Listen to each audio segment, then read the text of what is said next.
The new shelter will be on River Road, only minutes away from here, the LSU Veterinary School.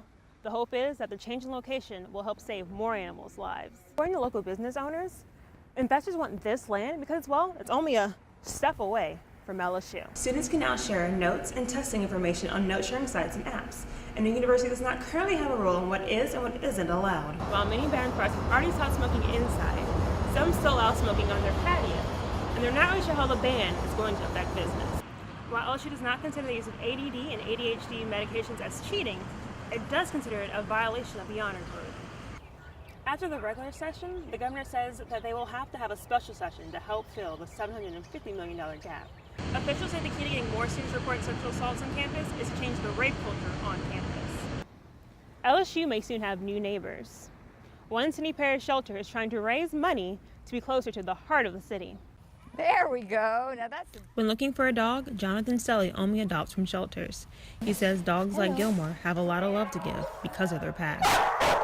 I feel like they appreciate it more because they see what the struggle is for dogs. They see the shelter life. Gilmore is not the only one getting a new home.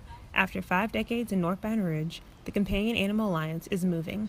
Administrative Director Kathy Coates says a new facility is needed because the old one can no longer handle their needs. back then there wasn't so much of a focus on finding adoption homes and positive outcomes for the animals that came into the shelter. The new shelter will be on River Road, only minutes away from here, the LSU Veterinary School. The hope is that the change in location will help save more animals' lives. With increased adoptions from the new facility, we'll be able to accommodate more. CAA believes the move will lead to an increase in adoptions and will help them become a no-kill shelter. LSU Veterinary School Public Relations Director Ginger Gutner says the change in location will encourage more people to visit. They're out by the airport. It's a little hard to find. Everybody's very familiar with the campus. The campus sees a lot of visitors on a regular basis, so I think that's only going to be good for the shelter.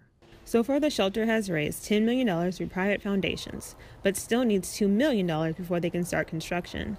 Steely hopes the shelter can raise the money so they can help more dogs like Gilmore. I feel like they know what they're doing when it comes to adopting dogs and having them rescued. And CAA plans to start construction before the end of the year. For Tiger TV, I'm Desiree Robertson. Smokers may soon have fewer places to light up now that city leaders are considering a smoking ban. Ivar's bar owner Nick Trahan says the proposed smoking ban could actually work in everyone's favor. You like to be in a bar, even if you are a smoker, you might not necessarily love the plume of smoke that's constantly there. Even though Tran doesn't allow smoking in Ivar's, he thinks the ban is too restrictive because it would also prohibit smoking 25 feet outside of his bar. Well, if we wouldn't be able to have it outside, I could see how that would hurt everyone's business. While many Barron Parks have already stopped smoking inside, some still allow smoking on their patio, and they're not really sure how the ban is going to affect business. Council member Erica Green says the potential of lost profits is not enough to oppose the ban. Yes, it is. It's going to affect the business owner, but you have to weigh the health of your employees as well. Currently, smoking is prohibited in government buildings and restaurants, and the Red Team founder Sasha Rhodes believes that's just not enough. She says all employees should have the right to work in a smoke-free environment. But we know that it's a health hazard, so it's really sort of an unjust policy gap to allow smoke-free policies for everyone else except the employees that work in bars and casinos. Rhodes says the ban is also needed to protect patrons from secondhand smoke. We don't allow businesses to offer dirty water. In the same sense, we shouldn't allow them to offer dirty air. The Metro Council votes on the ban April 13th, and according to Green, if passed, it could possibly go into effect the next day. For Tiger TV, Desiree Robertson. Chemistry professor Elizabeth Cook works hard to prevent cheating in her classroom. Multiple forms. I scramble questions, I scramble answers, I change answers on questions that look the same but aren't. But Cook says she and other professors need more help preventing and catching cheating. I think we're not provided with what would ultimately make the prosecution of the person ironclad. According to LSU Assistant Dean of Students Katie McGee, currently the university is seeing more cases of academic misconduct than behavioral cases. I can tell you statistically, the number of students referred for academic misconduct has gone up significantly in the past 4 years.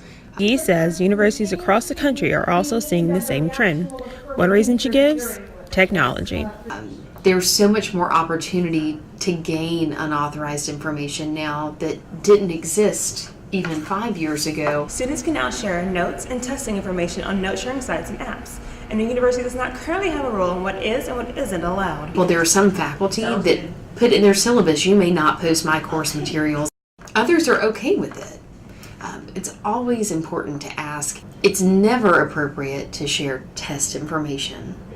As technology advances, Cook fears cheating won't only become harder to catch, especially with more students using smart watches and glasses. For Tiger TV, Desiree Robertson.